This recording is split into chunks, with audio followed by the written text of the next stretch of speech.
Hi, I'm Dr. Kenneth Q. I'm here with Dr. Paulius and Zak Holdsworth, the CEO of Hint Health. We're here at the DPC Summit talking about the future of primary care. So, Paulius, you want to kick us off with some great questions? to have you here, Zak. Thanks for having me. So, tell me, what are your thoughts on the future of primary care?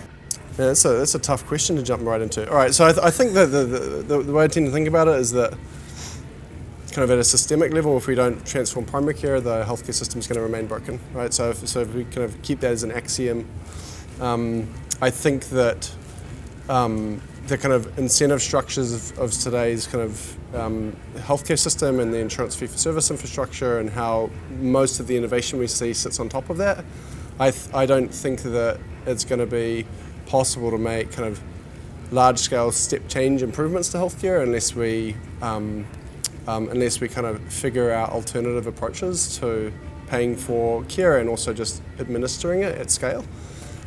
So the way I tend to think about the future of primary care is can we kind of reorganize the healthcare system around a high-functioning primary care system that is not kind of beholden to the traditional sort of insurance fee-for-service infrastructure. And I'll go so far as saying that I think that, to the extent we were able to do that, then I think primary care can play a role in completely transforming the US healthcare system.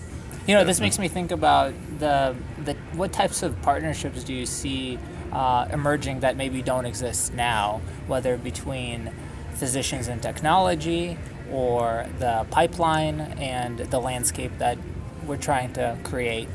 Again, if we sort of take this sort of axiom of primary care should be central to really high functioning healthcare, and probably we shouldn't just build everything on top of the stuff that we know is broken.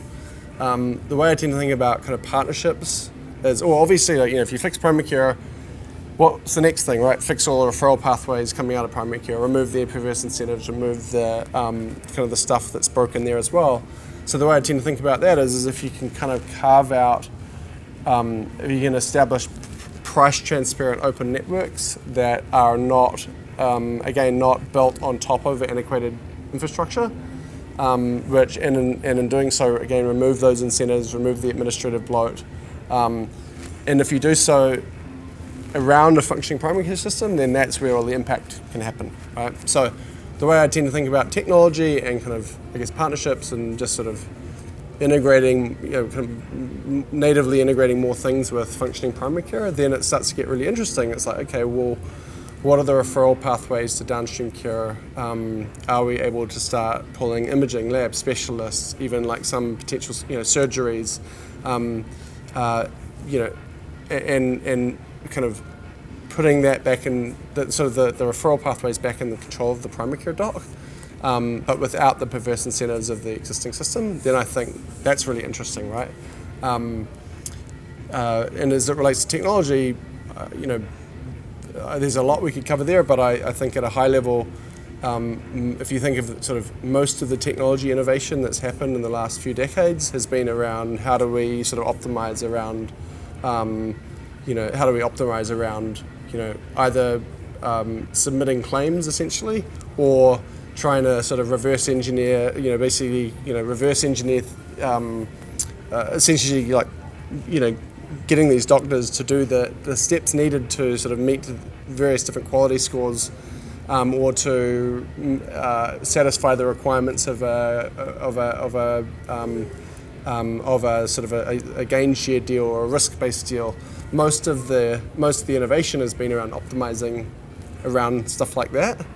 As it relates to technology, I think is the sort of, if we can pivot away from focusing on kind of optimizing for kind of top-down bureaucratic stuff and optimizing around restoring the integrity of the sort of doctor-patient relationship and sort of restoring the spirit of medicine, I think that's a major step forward in the right direction. All I'd add to that is that are there ways we can do that we're able to, in the background, kind of almost like passively collect the data needed to allow the clinical teams to actually understand data at scale so they can improve outcomes, or use technology to better scale the awesome care they're delivering, or use it to aggregate information in such a way that it helps them quantify their value upstream to, say, an employer who may have a direct contract with them. That to me is the way I tend to think about the innovation needed in healthcare. But it all centers around kind of restoring the integrity of that relationship, which I think is something that is missing in today's healthcare system. That's right. And one of the things with direct care is we're bringing in innovative payment system. We see a lot of innovations in technology, and it doesn't seem to catch up into today's world because they're still stuck in this like antiquated system. So DPC has brought innovation in payment model, and Hint is really powering this new innovative payment model. So tell us a little more about Hint and what you guys are doing with the direct care community. Yeah. So sort of back to the mission, right? So, our vision at Hint is to basically redesign the healthcare system to enable easy access to high quality, affordable care. About, when we started the business 8-9 years ago, we sort of identified this direct primary care community as kind of one of the, really from our perspective, one of the only truly working manifestation of a care model that we thought achieved the objectives of kind of restoring that patient-physician relationship, but also doing so in such a way that was working economically as well for the system. There was like clear data that was actually saving money and doing so in such a way that improved patient satisfaction as well. So when we started the business, we thought, okay, what's the core underlying innovation here? And from our perspective, the innovation is actually not clinical, right? It's really a business model innovation. And so we thought, why don't we build the kind of infrastructure and kind of payments layer that can power that new business model, which allows the innovation to flow, right? If you have the correct incentives in place, then things like telemedicine, you don't need a code for that, right? It's just the logical thing for a doctor to want to do if it's where their patient wants to be met. You don't need to incentivize that. It just will happen naturally. You don't need to incentivize doctors to create great clinical notes, for example, because it's what they need to do to actually provide great longitudinal care for that patient. So all of those incentives are there, and those are the traditional innovation that you'll see where there's incentives in place.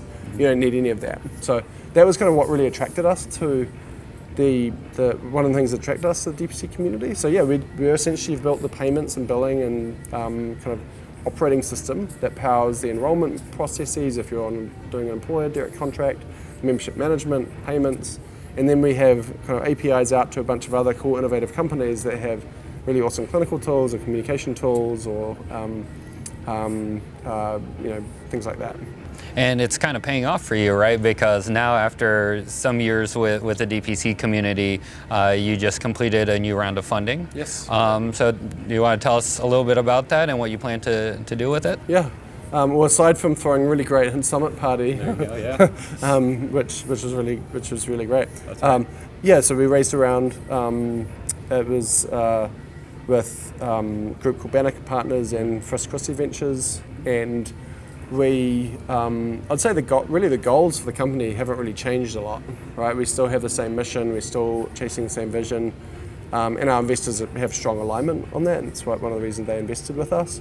I'd say the primary thing we're going to be doing differently is just going a little bit faster. So we're starting to look at ways to continue investing in technology and products that help meet the needs of our community. One of the things we've done that's a little bit new is we've launched a product called Hint Connect, which is really kind of a really interesting way of sort of essentially connecting our community at scale to either other networks that are forming or employers that want to access direct primary care. And so, we'll be accelerating the go-to-market on Hint Connect. We should be in, most states. We should be close to 50 states within about 18 months or so, 24 months, and that's a big investment. And then we're really just, I'd say, doubling down on our thesis that if we can help scale this movement, we can help scale, fixes to the broader healthcare system. Because if you fix primary care, that's sort of the pearl with which the sand with which the pearl can form around in terms of broader healthcare transformation. So as you talk about these networks that are growing, what kind of individuals do you see are part of the networks? And is it more of the individuals who are fed up with the way things work currently, or is it the new kind of fresh trainees that are entering practice in a new way and they're just starting to do it with Hint from the beginning? Yeah, I'd say it's both. Where we've started is, anyone can, any DPC doctor can join Hint Connect, assuming they agree to, certain, minimum requirements, which most DPC doctors will go, yep, no problem.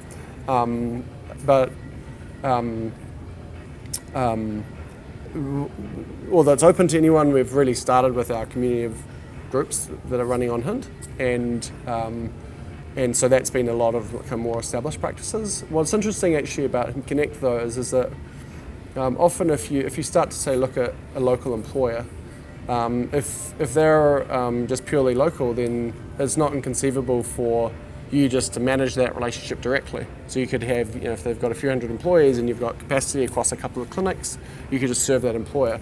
But as soon as that employer has even a single employee out of state, right, or even out in the next town, or even half a dozen employees that where there isn't a clinic, now you're in the situation where you're saying to the employer, hey, we can look after most of your employees, but not those 7. And so we're actually getting quite a lot of interest from other DPC networks who are actually running on Hint, as well as just individual clinics saying, hey, is it possible for us to tap into Hint Connect to actually serve this local employer we have, where we're not able to kind of reach the edge of their network from a requirements perspective. So the way I tend to think about it is it's really about connecting the ecosystem and helping grow the movement, broadly speaking. And so obviously if you're a new resident, getting into that is also great because it can help jumpstart your practice as well. Do you think that physicians specifically playing a role in this transformation is a welcome thing from the industry, or it's more of everybody should stay in their lane and, like the tech folks innovate the tech and then we kind of take care of patients? I'd say my general view is that I think it takes a community of people working together to transform something. And so, and I'm also, somewhat of a generalist myself. So, if there's physicians that are tech-minded and want to get into tech, then from my perspective, that's great. But I'd say, yeah, it's. I don't think it's necessarily a bad thing, but I do think we need a lot of primary care physicians. We need a lot of good ones that are willing to take a little bit of a leap. So, sometimes I find it. It's almost a shame that that they're not, that they're in some cases scared away from primary care. But if it's into something like tech that's enabling colleagues, then great. And I think we should just all collaborate and work together, but with a shared vision of really truly transforming healthcare versus just more incremental improvements that at the end of the day aren't going to really move the needle. Yeah, very cool. So it sounds like there's kind of a mix of innovation between payment models, direct primary care being the main one, and then you kind of powering both the movement on an individual and kind of grander scale with the employers. So kind of going back, ending with our first question, the future of healthcare.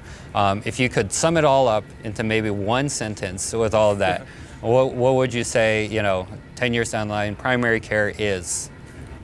Summing it up is hard, but I'd say if we can reorganize the healthcare system away from kind of traditional antiquated business models and refocus on, really awesome high integrity primary care without any of the negative incentives that we see in the current system, that's how I tend to think about the future of primary care.